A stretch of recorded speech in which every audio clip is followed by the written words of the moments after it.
Hello again. So today is Wednesday, May 29th, 2024. It's about 6:30 in the afternoon. I missed the morning recording today, so I'm going to try to catch up today. We are now in the second book of Tanya. There's the second book of Tanya. Now it's already in a Gateway to Unity and Faith, like Rabbi Shneur Zalman Liadi, as narrated in a book by Chaim Miller.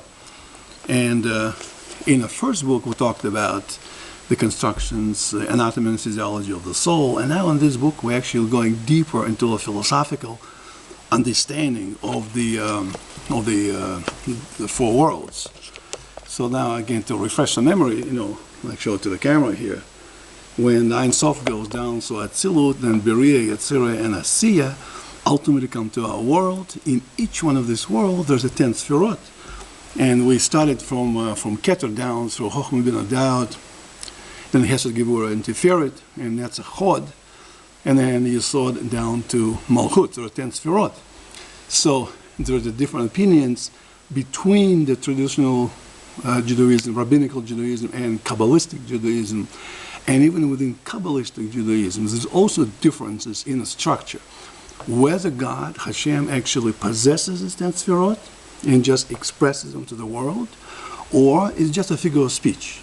So we already talked about that Rambam, basically as a philosopher and a rationalist, he's saying God is completely one. There's non-duality of God. And sfirot is basically just the allegory for us to understand God action. From a God standpoint, it's also just to understand it, but God doesn't have that breakdown in the different areas, because if it was, it would destroy the unity. And of course, Kabbalists argue with that. The most known, of course, would be when Azriel of Geruna, he would basically dismiss Rambam point. He's a couple of years, 12th century after Rambam. He would say that not at all. He and Ramban hold the kabbalistic point that God actually does have 10 sfirot. He perceived them and sends them down to us, and we also receive them. We see them as 10 different sfirot, and God uses them depending on the time of the need. Then Achad ben David is talking about, well, let's compromise with Rambam. From a God standpoint, there's no differentiation in 10 sfirot, but from our standpoint, there is. So when looking from here, we see the 10 distinct attributes. Sometimes it's Gevura, sometimes it's Hesed, sometimes it's Hod, sometimes it's Yesod Malchut, but from God's standpoint, it's all one. So here's like a modification of Maimonedes, essentially. That's basically development of a kabbalistic versus traditional rabbinic Judaism. When you rewind the history even further back, talk about nature of God, initially, people felt, when you think about it, if you develop your own religion, you feel, here's God, and this is us. God affects us. We cannot do anything to him. And some other nations, like Greeks, in Greek philosophy, there's a multi-God. There's a Venus and Jupiter and whatnot. So there's a celestial entity and an earthly entity, and there's a difference between the two. Eventually, later on, when monotheistic religion came in, with Abraham, starting with Shefer Yetzirah, the concepts of the singularity of God, then it became the theism. Theism, it's when God and us, we interact, he interacts with us, but it's two different entities. In today's modern understanding, that's incorrect, and the pantheism, that's its nature. Nature is God. That's how pantheists would do that.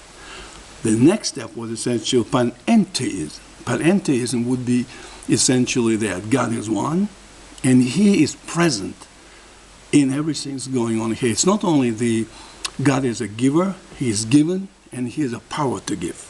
That's basically a kabbalistic view, and also Hasidim also share this view. That's more modern Hasidim. Certainly Chabad, Shneur Zalman's point in the Tanya, that is, understands the philosophical approach to that. That's how 10 sfirot. In the end of the day, whether we take the view they're separate or one, the ultimate question becomes, what do you do with that? How do you relate to that? How do you combine that clause of God, the tefillah and Torah and mitzvot, those three things, to wrap around the soul, divine soul, and the animal soul. How do you wrap around it in order to actually bring the light of Hashem from the world of Atzilut all the way down to Asiya? That's basically the purpose and the goal of existence and the purpose of creation that God had. So all these 10 sfirot, let's talk about 10 sfirot now. So 10 sfirot interact, they go from the higher world down to the lower worlds. But Gevura is still the strongest of all. Gevura is stronger, but the most powerful and important is actually Hesed. Abraham Avinu was basically manifestation of Hesed. Isaac, Yitzhak was manifestation of Gevura, and Tiferet. In between was Jacob, gradual elevation. When Joseph and Jacob and Yehuda talked, that's a clash of the philosophy between Joseph and Yehuda. That is where the upper world and lower world unite in a crisis that's supposed to bring down the light of God. In a crisis, the truth is born. So let's just make some examples. Let's do some given examples of how Hesed shows itself. Every sfirah shows in it all other sfirot in some degree. Hesed exists in the little bit Gevura. Mercy is in strength, and strength in the mercy. Give you an example, Hesed and Gevura. Where's Gevura? It's actually Hesed. We already talked about example when the friend of my wife gave me a hard time for attacking my wife because she wanted to protect her friend. She was using Gevura, the strength, but ultimately it was Hesed to me. It was teaching me the lesson to not attack the good friend's friend. Another example, the mother is feeding the baby. The mother to take a bunch of soup and just shove it onto the baby's mouth, and it will suffocate the baby. So the mother is spoon feeding the baby. Okay, take another spoon, take another spoon, take another spoon. That's a Gevura. That's restraint. Gevura is restraint. So Gevura is restraint, but basically it's a mercy on a child, not to suffocate the child with too much food and maybe have a problem with his stomach. That's an example of Gevura, where Hesed really is driving the Gevura. Another thing, surgeon, make an operation in a hospital, makes a cut, takes something bad out, and saves the person. That's a Gevura, but ultimately it's a Hesed, because it's done with the purposes to heal the person, not to hurt him. Another example, you work on a project for 5 years, and then you have to make presentation in 20 minutes. In 20 minutes, you have to put 5 years of research. You have to tone it down. You have to restrict it. You have to put Gevura. In your mind, you know all the background, what you're presenting, but the listener only sees 20-minute summary, so to speak. That is a Hesed, the maximum, expressed in minimization, even restraint, in order for the audience to understand. That is how God restrains His light in order for us to not to be blinded, but to understand it and digest it. Let's bring an opposite example. Let's talk about Hesed and Gevura. Not Gevura is Hesed, but Hesed is Gevura. A parent, you sitting, husband and wife sitting in a park, and the baby is climbing the tree. Do you want to stop the baby or let him climb? If you don't do anything, the baby can fall, climb and fall. If you don't let the baby crawl the trees, he will never develop the skills that he needs in life. So you let him climb to some point, but you keep an eye on him. So you are now allowing the baby to do something, even though it presents some risk. So you bring in your Hesed, overcoming the Gevura in this example. Another example. Let's say that's too much love to the spouse. We know sometimes, like your husband is telling his wife continuously, I love you, I love you, I love you, continuously. Your wife can say, listen, stop it already. So you can suffocate with too much love. You have to give a person a room to breathe. The same thing from wife to husband, husband to wife. It seems like initial interactions between husband and wife is just like always hugging each other, but after a few years, when the feelings didn't become weaker, but more stabilized, there's a time to peel potatoes together, there's a time to go for a drive, there's time to watch the movie, and not necessarily cling each other with arms around each other's neck. That is also an example how you restrain, behave, your example of Hesed, into the Gevura of minimization. So the tzimtzum, essentially the restriction of a universe into the finite, where it's a Laplace transform. When you get infinity and bring it down to something finite, you bring that infinity, which is a Hesed, and you put Gevura restrictions in order to make it more digestible for the people to understand. Another very difficult example would be perhaps sicknesses. If somebody gets sick, perhaps that's something that would have happened to a person, something much worse. But God sends you maybe a cold or a flu or something relatively small. Sometimes it's a little bit tougher. So the person can say, wait a minute, what did I do? Maybe I should be wearing the coat, a sweater, and not to catch cold. So to prevent the person to become to get into a trouble. That's also maybe another illustration how restrictions. And that's a good example because many of you who are watching probably, you say, listen, but the problem I have, not just a little cold or flu, I have serious issues. There are people with serious issues. Good people, loving people, caring people, and yet it seems so unfair. I cannot explain that. That nobody can explain.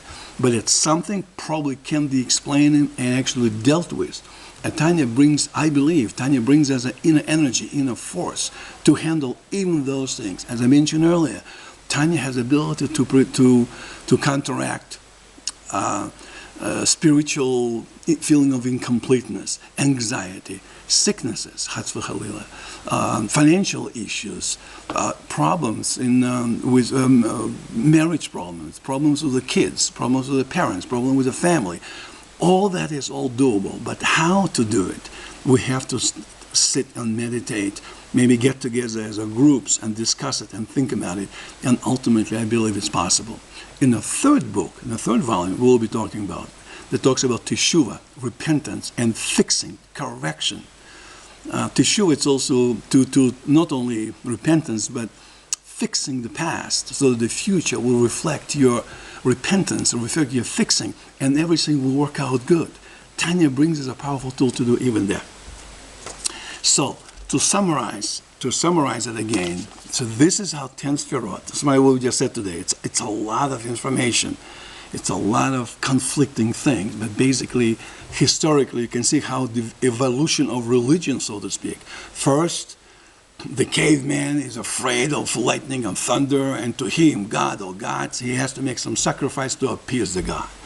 And eventually, it evolves into, well, God actually doesn't want to hurt us. He wants to, sometimes he punishes us if we don't behave, but basically, he and us are separate. Here's God, and this is us. That's a theism. Theism. Atheism, it's against theism and theism.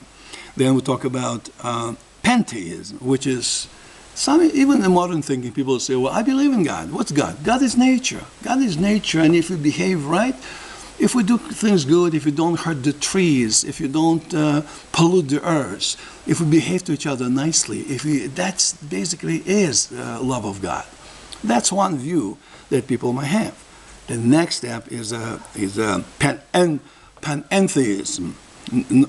Panentheism. En is not pantheism, but panentheism, which is more modern thinking that God is one, union. And within that, again, I'm repeating, even within, of course, Rambam, the modern thinker, is the philosopher, or modern, 12th century, is modern.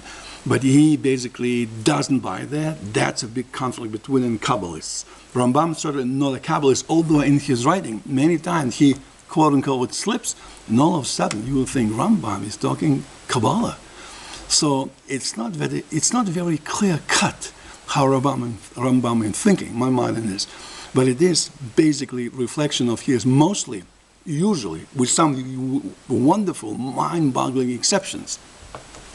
But traditionally, he was more rationalist.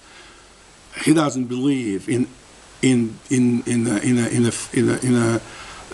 exaggerations in Talmud, exaggeration in Kabbalah. He said just allegories. It's just a way for a person to understand. And of course, Ramban, Nahmanedes, mostly Kabbalists too, disagrees with Ramban. He takes a view of the Kabbalists. And Kabbalists will say, no, it's not like that. God is one, but he does have 10 sfirot. And within Kabbalists, there's several camps. Some say the God physically has this attribute. Then people, the other Kabbalists say, well, it's impossible because it means well, now we're splitting God in many entities and God's supposed to be one, so he doesn't have this. Gevura and Hesed and Tiferet and all this, essentially, they're all together. It's all one. There's effect on us somehow, depending on situation. It affects us in different ways. That is how the Kabbalists would the other flank of Kabbalists. And then, of course, one of the Kabbalists, Asher ben David, will try to say, well, let's reconcile the two. Rambam and Ramban and Kabbalists can come together at least to say, from God's standpoint, fine, it's all one. But from people's standpoint, the way Asher ben David expresses it is how the human ear hears it, how the eye sees it. In other words, God just gave us limited humans ability to understand him without being too esoteric, simplistic. So we think there's a 10 sfirot, and then we make all these structures, we construct different worlds. From God's standpoint, it's not 4 worlds, it's not 10 sfirot, it's all one. But we understand it in this way because we're humans, have to think logically. That's our physics, and that is why we see it differently. That's a summary of one final example, the snail. From a snail standpoint, it's one. His shell and snail aside, it's one. If you ask a snail, is this you? He says, that's me. Inside, outside is me. But from our standpoint, we commonly say, snail sits inside of the shell. We kind of think there's a snail and there's a shell that keeps the snail inside. Well, that's maybe not a bad analogy that God is one, but from one standpoint, God has some attributes that we can just logically speaking, figuratively separate in order for us to understand and break it down in something that we understand.